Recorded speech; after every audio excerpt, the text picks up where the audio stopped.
Hey everybody, welcome back. So today I want to talk about what I believe is Trump's greatest accomplishment so far, and this is getting his tax reform plan through. And the greatest single piece of this is definitely bringing down the top marginal corporate tax rate from 35% to 20%. I think this will make the United States far more competitive on the world stage, as currently our international businesses are extremely large, extremely competitive. However, they cannot really bring these benefits back to the United States because they will have to suffer such a huge tax penalty. And that's really helped out by decreasing the corporate tax rate for the future and also having a repatriation tax, which is a great idea. So let's talk about the top marginal corporate tax rate right now. So currently 38.9% is the top one. It's generally around 35% in all reality. And then the effective tax rate is slightly lower. But if you look at these countries here, if you notice, none of these countries on this list of the highest corporate tax rates are, highly productive, highly competitive economies. And this is why the United States should not be on this list. Why should we be in the same bucket as France, Brazil, Venezuela, Zambia? This is just unrealistic. And there's a few reasons why the United Arab Emirates has such a high marginal tax rate. Simply because lots of the businesses are controlled by the Emirati families, so essentially the money just goes back to them.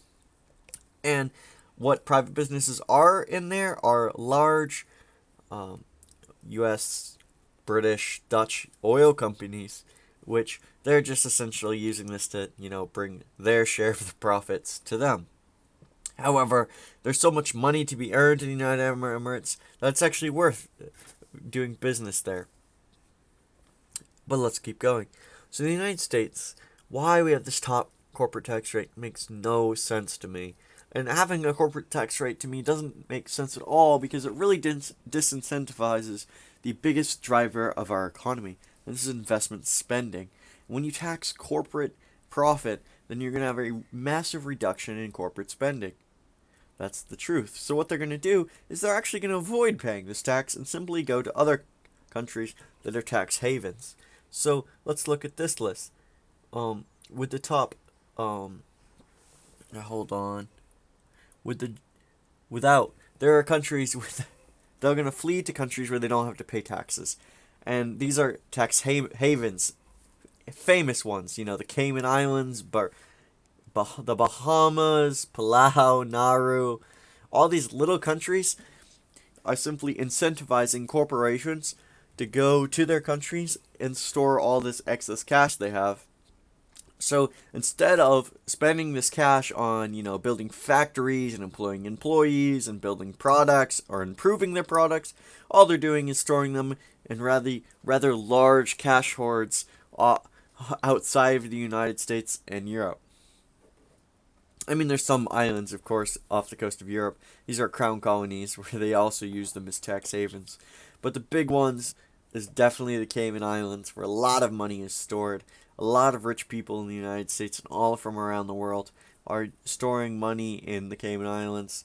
There's other areas, like Panama, that there's ways of getting around it.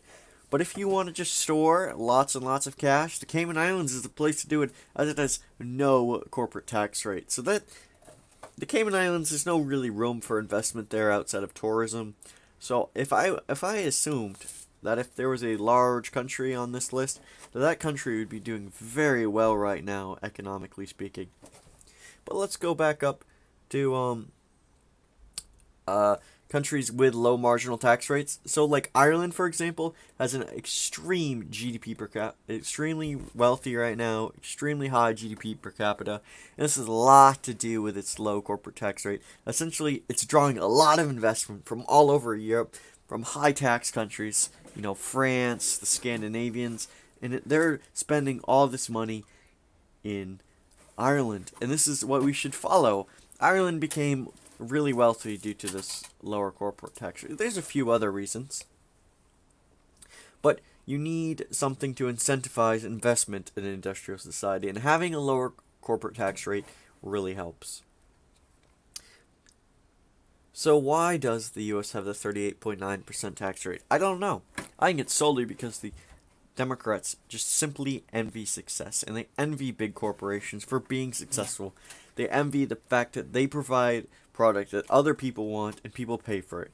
That's the sole reason they don't like big corporations. They're all about corporate greed.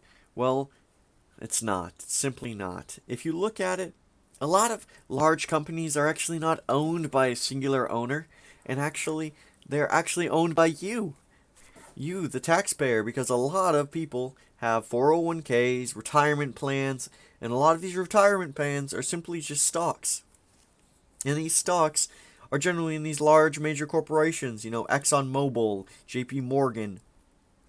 And every time that they do well, then you do well, because in your retirement, you'll have a nice, chunk of cash, which is of stock.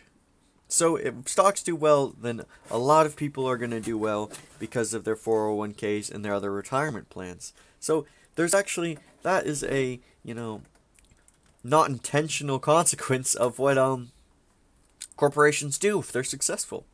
There's also a lot of other things why it's good for the economy to have successful large corporations, because they can provide a lot of product to a lot of people at a relatively low price. There's nothing wrong with big business. This is what I don't understand. And let's look at the effect of the corporate tax rate. So this chart here shows the amount of money that large corporations are keeping overseas. Apple alone is keeping over $200 billion overseas. And the current tax plan has a repatriation tax, which means they could bring all that money at like 12% tax rate, and that would mean that the United States would then be flooded with money. Apple could invest a ton of their excess cash into American businesses if we could have this repatriation tax. I don't think they would bring all $200 billion from overseas to the United States, but it's a possibility, and that would generate somewhere to the extent of, $15 to $20 billion from just Apple alone, and then Microsoft another $10 billion, Cisco another $5 billion, Alphabet, $4.5 billion. This would be insane. It would be great for getting back tax revenue. Also, all this increased investment spending, which is truly the sign of a successful economy. And why investment spending is the key aspect to the economy, not consumer spending, as consumer spending doesn't really increase the living standards of people. It doesn't increase the aggregate amount of goods produced in a society. Investment spending does. Investment spending does because you're building new factories, you're building new production systems, you're innovating, you're investing in things that can produce a better product at a cheaper cost. This what drives the economy. Shifting productivity, all sorts of things. This is why investment spending is awesome. And this is why if you give the corporations a lot of cash, that's what they're going to do with it. They're not going to just sit around like they are currently in the Cayman Islands. That's not what they're going to do. They're going to actually build stuff. So thank you guys for listening today. This is what I think Trump's greatest accomplishment so far is. If you guys have any questions, comments, or disagree with me, feel free to comment. And if you guys want to teach me something, go ahead. Thank you guys for having a great day.